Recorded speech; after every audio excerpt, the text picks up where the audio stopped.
Hello and warm welcome to this week's Saddle of the Week.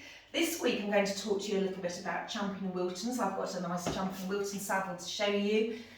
Champion & Wilton is the third of the three key manufacturers of the older style saddles. We've already talked in previous weeks about Mayhew's and about Owens, so I thought it was high time I introduced a Champion & Wilton. And to be honest, I've probably got more Champion & Wiltons in my collection than any of the other manufacturers. So, to tell you a little bit about the company Champion & Wilton, they were established back in 1786 by William Morris in Oxford Street. Since then they did get taken over by Giddens and they were finally wrapped up in the year 2000. They're very, very well known, as I say, and they were the recipients of several royal warrants, quite a number. I probably won't get them all right and certainly not chronologically right, but just to give you a flavour of just how well perceived they were, they have the royal warrant from Queen Victoria, Queen Alexandra, George V, George VI, our late Queen Elizabeth II, also abroad as well, the Queen Wilhelmina of the Netherlands and Queen Maud of Norway. And I know I'll have missed some out from there, but it just gives you a flavour of how well thought of they were as a saddle maker. So, how do we tell a Champion & Wilton saddle from a Mayhew or an Owen? I always think the key distinguishing thing is the skirt. So we'll see on the Champion & Wilton, we've got quite a unique shape to the skirt. You may remember from the Owen, which has a little teardrop shape skirt, and the Mayhew has a rectangle here. Wouldn't even quite know how to describe this particular shape, but that's your typical shape of a Champion & Wilton saddle. Another thing which would be a key determinant of a Champion & Wilton saddle is the actual stirrup fitting itself. So here's our little fitting there, and I've got the stirrup which goes with the saddle, and you'll see it's got a hexagonal shape at the top there, which just literally clips on like that. The skirt comes down over it, and then when the rider's on and their left leg is underneath the leaping head, it will hold that stirrup fixture in place, and only in the event of something going wrong would it just simply ping off like that. So that's your safety stirrup mechanism, which is typical of the Champion & Wilton saddle.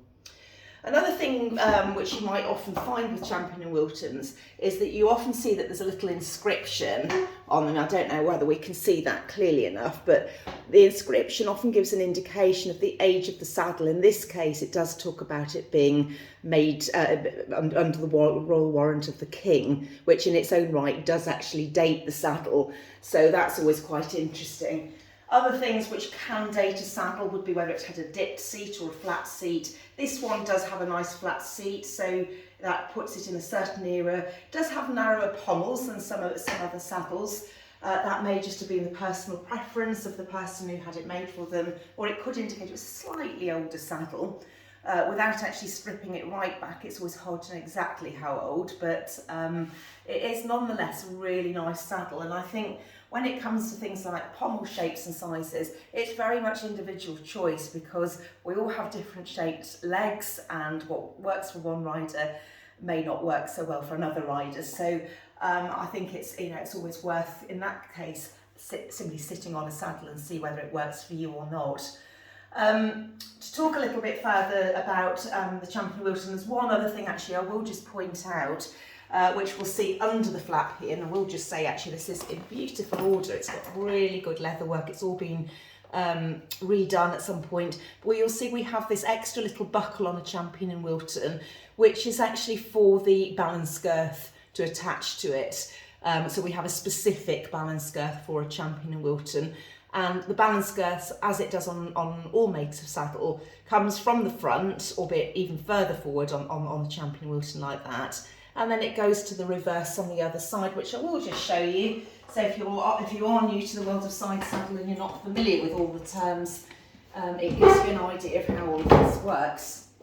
So on the offside, you will see that we have this extra girth here, and that's the balance girth on the other side. So we have a strap which essentially goes diagonally under the horse's tummy, and it stops too much movement of the saddle at the back, albeit we don't have that over tight. It should never be so tight that it's uncomfortable for the horse or causes pinching. It is really just there just to give a little bit more stability. As I've already said, this particular saddle's in lovely order, leatherwork's all really good, really nice straps. I always check the straps, and I always would get a saddler to check, make sure everything is in order. We've got a nice doeskin seat there, and you'll also see the doeskin lining of the two pommels, so the fixed head and the leaping head have both got a nice doeskin lining. It is perhaps just worth saying at this point about the doeskin seat, and it is very much personal preference. Some people think, oh, we must have a doeskin seat. I'm interested to hear what your own opinion is of that. I've ridden on both leather seated saddles and doeskin, and I find them both, I don't really have a problem with either. In fact, actually some of my biggest successes came on a little leather seated saddle, which back in the day I won the Royal Show on, so I've definitely not got a problem with a leather seated saddle, and actually probably almost prefer them to jump on, because you can get your seat a little bit further back as you go over a jump. So interested to know your thoughts on that.